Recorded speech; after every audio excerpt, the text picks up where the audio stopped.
टंडजाम में सिंध ज़रई तहक़ीक़ी इदारे ऐं सिंध ज़रई यूनिवर्सिटी जे सहकार सां सुहांजणे जे ॿूटे ऐं फ़सल बाबति राशिदी फार्म वटि सेमिनार कोठायो वियो, जंहिंजी सदारत सिंध ज़रई यूनिवर्सिटी जे असिस्टेंट प्रोफेसर डॉक्टर तहसीन फ़ातिमा मियाणो कई।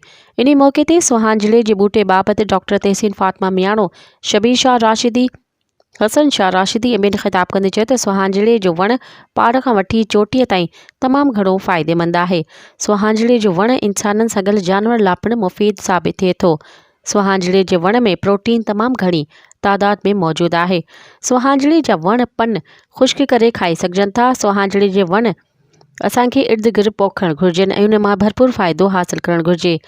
सुहांजणे जे ॿूटे में एंटी ऑक्साइड मौजूदु हुजे थो, जेको इंसान जे सिरिश्ते वारे निज़ाम खे घणो फ़ाइदो रसाए थो। अॼोको प्रोग्राम इस्लाही आहे, जंहिंजो मक़सदु बहिराड़ी जी औरतुनि ऐं मर्दनि खे समुझाइण लाइ आहे त सुहांजणे जे वण ऐं फ़सल जा केतिरा फ़ाइदा आहिनि।